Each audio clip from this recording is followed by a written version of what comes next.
महाराष्ट्र विधानसभा निवडणुकीची चाहूल लागल्यानंतर आता विविध वृत्तसंस्थांकडून केले जाणारे ओपिनियन पोल प्रसिद्ध होऊ लागले आहेत.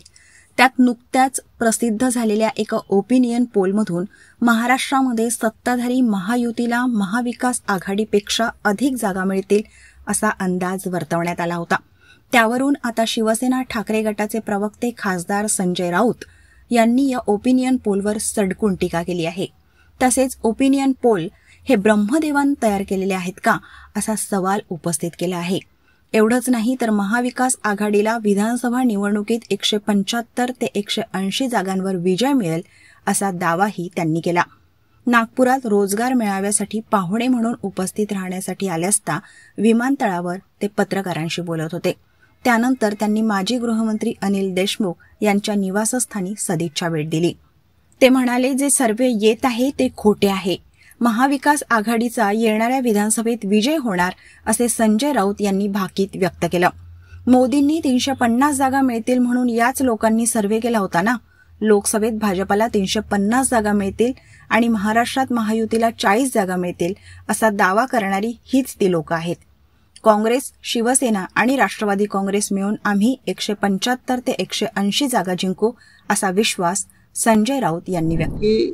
विदर्भामध्ये काँग्रेस असेल, राष्ट्रवादी काँग्रेस माननीय पवार साहेबांची आणि शिवसेना या तिघांनी एकत्र बसून विदर्भासंदर्भात निर्णय घेऊन 20 तारखेला आणि 21 तारखेला या संदर्भातल्या बैठकांना सुरुवात होते.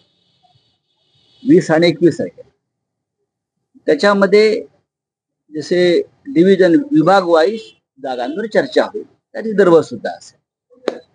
आता तुम्ही बोलले की दोघांनाही नागपूरमध्ये जेलमध्ये जावं लागलं. लोकसभेच्या निवडणुकीमध्ये तो प्रचाराचा मुद्दा होता. विधानसभेच्या निवडणुकीमध्ये देखील तो प्रचाराचा मुद्दा राहणार नाही. जोपर्यंत या क्रूर शक्ती, महाराष्ट्रातल्या अघोरी शक्ती आम्ही गाडत नाही विधानसभेत, तोपर्यंत हा प्रचाराचा मुद्दा राहील, नक्कीच राहील. इतक्या खालच्या स्तरावरचं राजकारण महाराष्ट्रात कधीच झालं नव्हतं. हे राज्याचे गृहमंत्री होते अनिल देशमुख. अनेक वर्ष राजकारणात, समाजकारणात ते काम करतात. जिल्हा परिषदेपासून त्यांचं राजकारणात. माझ्यासारखा माणूस अनेक वर्ष पत्रकार, संपादक, खासदार, शिवसेनेचा नेता राहील. तुम्ही फक्त आम्ही तुमच्या विचाराविरुद्ध एक भूमिका घेतली म्हणून तुम्ही आम्हाला तुरुंगात टाकलं. आणीबाणीमध्ये सुद्धा इतक्या प्रकारचे कधी टोकाच्या भूमिका इंदिरा गांधींच्या सरकारने घेतल्या नव्हत्या. आम्ही का बोलू नये? ज्याने भोगलंय तो बोलणारच ना. 50 वर्षापूर्वीचा आणीबाणीचा कथा अजून सांगतात ना काँग्रेस, बीजेपी वाले. काळा दिवस, काळा दिवस. मग आमच्या जीवनात काळा दिवस नव्हता का? असे अनेक लोक आहेत. केजरीवाल, मनीष सिसोदिया, संजय सिंग, सत्येंद्र जैन, हेमंत सोरेन, या राज्यामध्ये नवाब मलिक सुद्धा असतील. आम्ही सगळे असू. प्रत्येकावरती अशा प्रकारचे ठरवून अत्याचार करण्यात आले. हे आणीबाणीपेक्षा वाईट होतं. त्याच्यामुळे जेव्हा आमचे सरकार येईल तेव्हा हे सगळे दिवस आम्ही काळे दिवस म्हणून पाळू.